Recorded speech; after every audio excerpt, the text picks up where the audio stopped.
Are those banners recent? One of the things that I find funny about America's relative lack of historical ornamentation is the fact that basically all of it is concentrated in the federal government because the founding fathers were big Francophiles. They were big, like, basically weebs, except instead of for Japan, it was for like neoclassicism and European aristocracy. So you have an entire massive country that is basically unornamented in symbolism. For the you've got an eagle here and there or whatever, but for the most part, not really.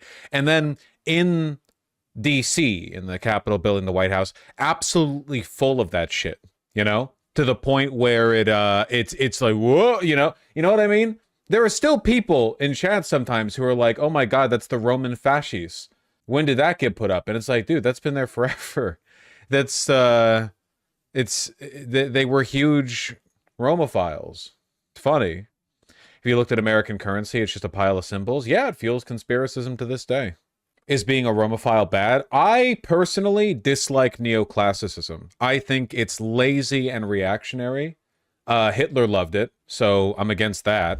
It's like, really? Is there no way you can, like, ornament yourself other than, like, you know, a historically anachronistic reinterpretation of a 2,000-year dead society?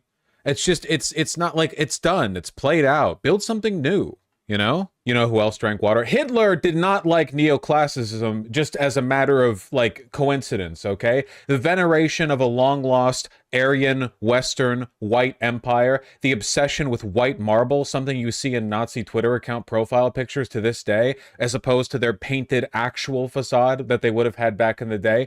The obsession with, like, this clean, austere aesthetic of Roman, you know, like, autocracy. The idea that their heyday was when, you know, Julius Caesar reigned. The, you know, you shirk democracy. Like, there's a lot that goes into it. And I find the Palace of Versailles more respectable, you know? At least that, like, Baroque, opulent 17th century, you know, French monarchy style is like historical, right? It's like it's to the era, you know? They made something new, or innovated, you know, as opposed to just like, what if we did fucking columns again? I've literally heard you say all government buildings should be neoclassical. Wrong? Trump tried to push that in an executive order in his first term. Absolutely not. I have said government buildings should be ornamental, as in they shouldn't be boring office buildings or whatever. They should be like beautiful works of art that are meant to like attract attention, inspire awe, so on and so forth. But no, not neoclassical. I'd prefer if they weren't. I like Art Deco, you know. I like turn of the century modernist stuff. I like the Empire State Building. There's a lot of really good, very ornamented styles that are not neoclassical. Thoughts on the Pentagon? The Pentagon is literally just a big office building. The Pentagon was made after World War II. It's literally like, hey, we need a really big office building, like basically the biggest office building ever. So let's make a really big office building, and we can make it like a cool shape, basically.